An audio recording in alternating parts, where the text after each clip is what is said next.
होली का त्योहार आने वाला है। क्या आप जानते हैं होली मनाने के पीछे की असली कहानी क्या है? होली मनाने के पीछे कई पौराणिक कथाएं प्रचलित हैं। होलिका दहन की कहानी।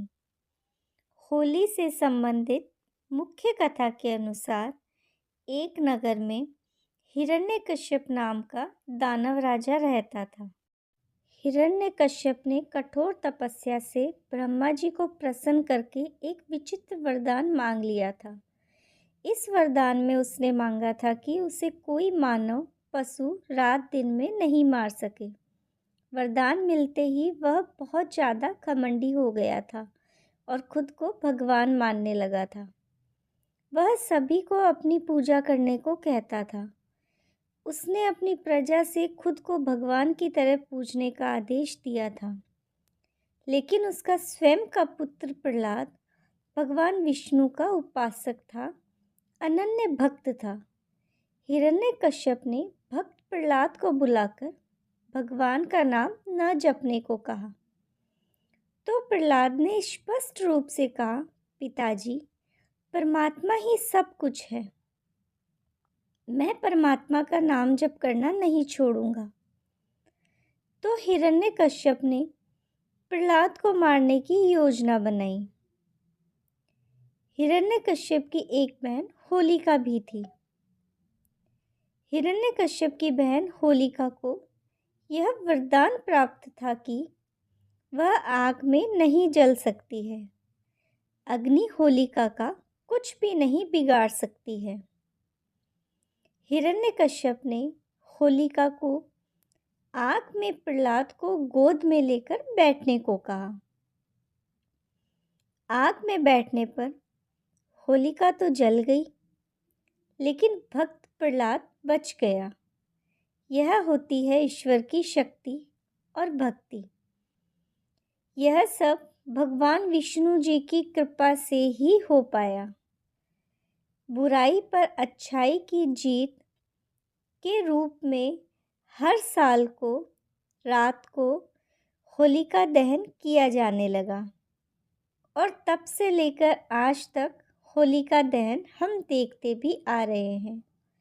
और होलिका दहन के अगले ही दिन रंगों का त्यौहार होली बड़ी ही धूमधाम से मनाया जाने लगा।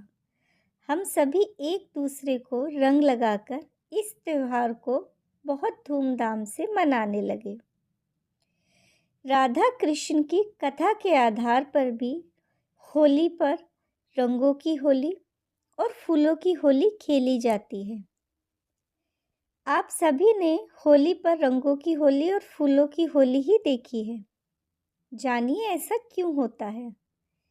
प्राचीन कथाओं के अनुसार, प्राचीन किंवदंतियों के अनुसार श्री कृष्ण का रंग सांवला था, जैसा कि हम सभी जानते हैं, और हमारी राधा रानी गोरी थी।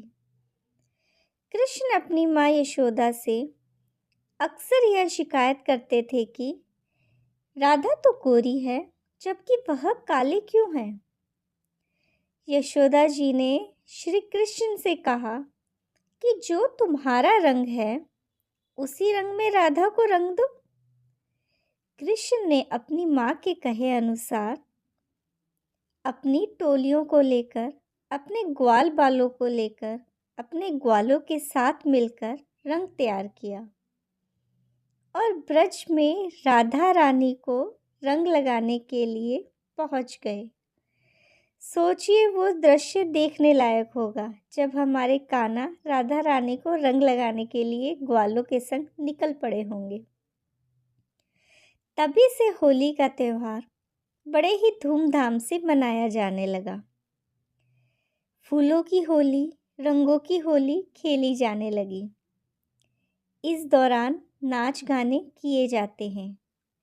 यह त्यौहार राधा और कृष्ण के बीच का प्रेम, ईश्वर और भक्त के बीच शाश्वत बंधन का प्रतीक बन गया, जो अविस्मरणीय है।